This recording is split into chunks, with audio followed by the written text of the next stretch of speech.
हम previous class में गाय भैंस भेड़ बकरी के मैनेजमेंट प्रैक्टिसेस के बारे में स्टडी किया था।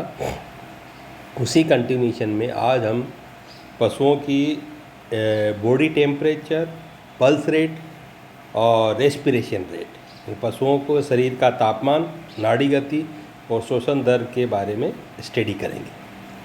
सबसे पहले बॉडी टेम्परेचर होता क्या है।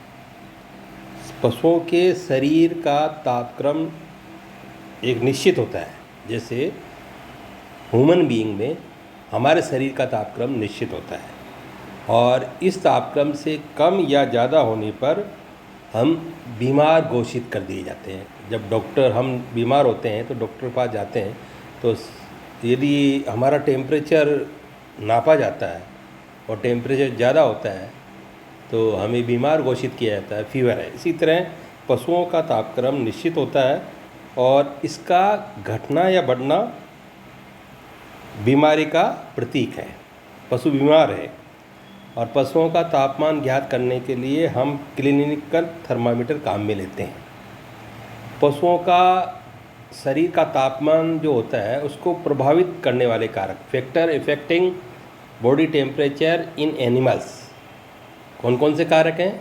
पहला है एज, दूसरा है सेक्स, तीसरा है ब्रीड, चौथा है बॉडी वेट, पांचवा है फीडिंग और नेक्स्ट है फिजिकल स्टेटस। फिजिकल स्टेटस का हमारा मतलब है कि प्रेगनेंसी, स्ट्रेस पीरियड और ग्रोथ पीरियड। जैसे प्रेगनेंसी में टेम्परेचर में घटाव बढ़ाव देखा जाता है, मध्यकाल में टेम्परेचर बढ़ जाता है। इसी तरह ग्रोथ पीरियड में भी टेम्परेचर वेरी करता है। नेक्स्ट है एक्सरसाइज एंड एक्साइटमेंट। जब पशु को एक्सरसाइज कराई जाती है या उसमें उत्तेजना होती है, एक्साइटमेंट होती है, तब भी शरीर का तापक्रम प्रभावित होता है। इसी तरह डिजीज़, बीमारी, जब पशु बीमार होता है तब भी उसका टेम्परेचर प्रभावित होता है। जैसे बीमार होने पर उसका टेम्परेचर बढ़ जाएगा। इसी तरह वेदर, वातावरण के हिसाब से भी पशुओं का तापक्रम प्रभावित होता है। तो जैसे हमने पहले बताया कि पशुओं का टेम्परेचर क्लिनिकल थर्मामीटर की सहायता से ज्ञात किया जाता है। अब इसमें पशुओं को तापमान ज्ञात करने की विधि, इसमें क्या करेंगे? सबसे पहले पशु को नियंत्रित करेंगे और नियंत्रित करने के लिए उसको ट्रेविस में रखेंगे। फिर जो क्लिनिकल थर्मामीटर है उसमें हल्का झटक कर, जिससे कि उसका पारे का निचले बिंदु तक आ जाए पारा। फिर टेम्परेचर लेने से पहले थर्मामीटर के अगले हिस्से में तेल या वैक्सीन लगाते हैं जिससे कि वो चिकना हो जाए। और फिर पशु के पिछवाड़े बाईं तरफ से जाएं और बाएं हाथ से पूंछ को हटाएं। अब थर्मामीटर के साथ अंगुली लगाकर हम इस थर्मामीटर को उसके रेक्टम में डालें और फिर हम उसको अंगुली को बाहर निकालेंगे। थर्मामीटर को उस रेक्टम में इस प्रकार लगाएंगे कि रेक्टम में उसका अगला भाग उसके गुदा की दीवार को छूता रहे। यदि थर्मामीटर गुदा के बीच में रहा है तो गोबर के संपर्क में आने की संभावना रहेगी, जिससे कि टेम्परेचर सही नहीं आएगा। इसलिए थर्मामीटर को तिरछा रखें ताकि वो रेक्टम की दीवार को छूता रहे। ये हम सावधानी रखेंगे। रेक्टम के अंदर थर्मामीटर को हाफ से 1 मिनट तक, आधा से 1 मिनट तक रखा जाता है ताकि तापक्रम की सही जानकारी मिले।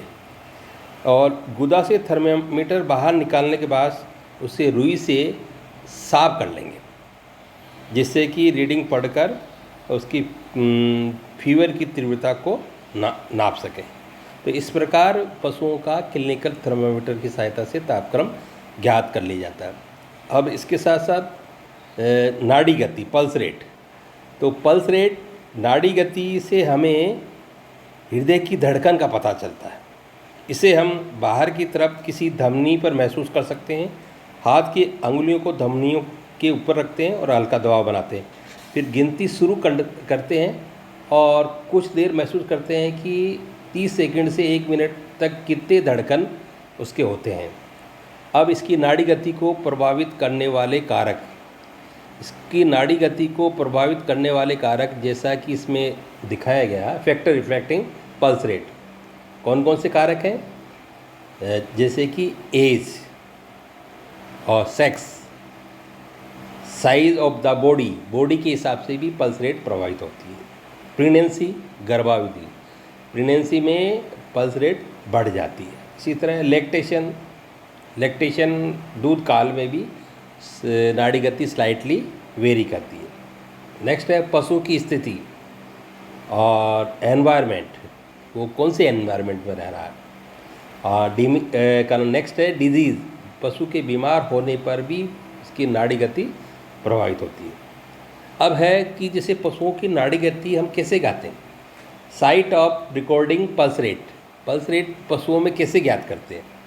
तो जैसे गाय और भैंस, इनमें गाय और भैंस में पशुओं की नाड़ी गति उसकी मिडिल कॉक्सिजियल आर्टरी जो कि पूंछ के नीचे होती है और मीडियन आर्टरी से ज्ञात करते हैं।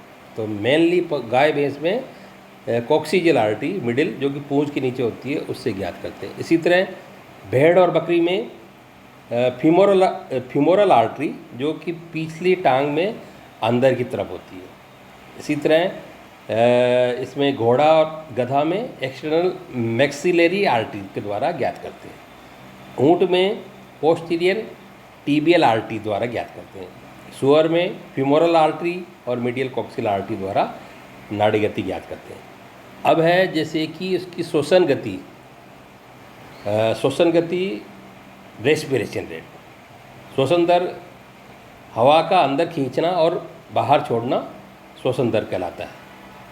श्वसन दर ज्ञात करने के लिए पशु को आराम की स्थिति में लाते हैं। यदि पशु लंबा सफ़र करके आया हो और तो उसे आराम दे, किसी प्रकार का डर और भय नहीं होना चाहिए। श्वसन दर ज्ञात करने के कौन कौन से तरीके हैं। एक तो है कि उसके नोस्ट्रियल जो नासा छिद्र है उसका फैलना और सिकुड़ना। दूसरा है फ्लैंक का उतार चढ़ाव नोट कर। तीसरा है नाक के सामने हाथ रखकर जिससे निकलने वाली गर्म हवा महसूस कर इसकी रेस्पिरेशन रेट ज्ञात कर सकते हैं। एस्कुलेशन द्वारा, स्टेथोस्कोप द्वारा फेफड़ों में हवा का आवागमन नोट करके, जैसे कि मेडिकल अफसर स्टेथोस्कोप द्वारा उसके फेफड़ों में हवा का जो मोमेंट है उसको ज्ञात कर उसकी रेस्पिरेशन रेट ज्ञात करते हैं। इसमें टेबल में जो दर्शाया गया है कि विभिन्न पशुओं में शारीरिक क्रियाएँ, जैसे जो डिफरेंट स्पीसीज़ है उनमें टेम्परेचर, पल्स रेट और रेस्पिरेशन रेट। जैसे फॉर एग्जांपल केटल में बॉडी टेम्परेचर फ़ारेनहाइट में 101 डिग्री 101.5 और नाड़ी गति 42 से 60 और श्वसन दर 10 से 20। इसी तरह बफेलो में 99 से 102 डिग्री फ़ारेनहाइट और नाड़ी गति 42 से 60 गाय के बराबर और रेस्पिरेशन रेट 10 से 20, सेम एज केटल। इसी तरह सीप और गोट में टेम्परेचर सेम होता है 102 डिग्री और नाड़ी गति ये भी सेम होती है 60 से 70 और श्वसन दर भी 50 से 30 होती है सीप एंड गोट में।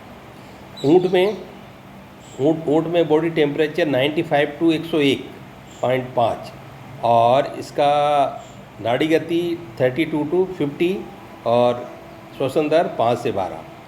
इसी तरह हम देखेंगे फाउल मुर्गी में, तो इसमें जो स्पीसीज़ है उसमें सबसे ज़्यादा टेम्परेचर मुर्गी का है, जैसा कि टेबल में दिखाया गया 106.5 106.5 डिग्री फ़ारेनहाइट और नाड़ी गति भी इसमें ज़्यादा होती है 120 से 160 आउट ऑफ दैम और इसमें श्वसन दर 15 से 50 तक होती है।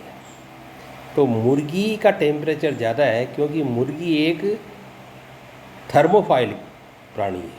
मुर्गी, हम मीजोफाइलिक हैं, बाकी सब मीजोफाइलिक हैं, ब्लड सर्कुलेशन के द्वारा टेम्परेचर को रेगुलेट करते हैं।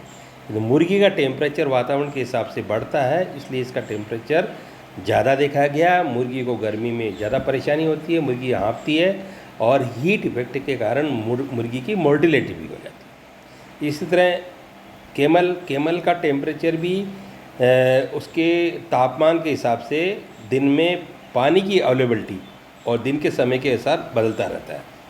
जैसे दोपहर में ज़्यादा होगा और पानी मिले तो उसका टेम्परेचर कम होगा। और इसी तरह हमने देखा कि डिग्री फ़ारेनहाइट, तो फ़ारेनहाइट और सेंटीग्रेड, इस टेम्परेचर को फ़ारेनहाइट को सेंटीग्रेड में बदलने का फार्मूला जैसा कि इसमें दिखाया गया, सेंटीग्रेड इजिकल टू F-30/9 × 5। इस फार्मूले के द्वारा फ़ारेनहाइट को सेंटीग्रेड में बदला जा सकता है।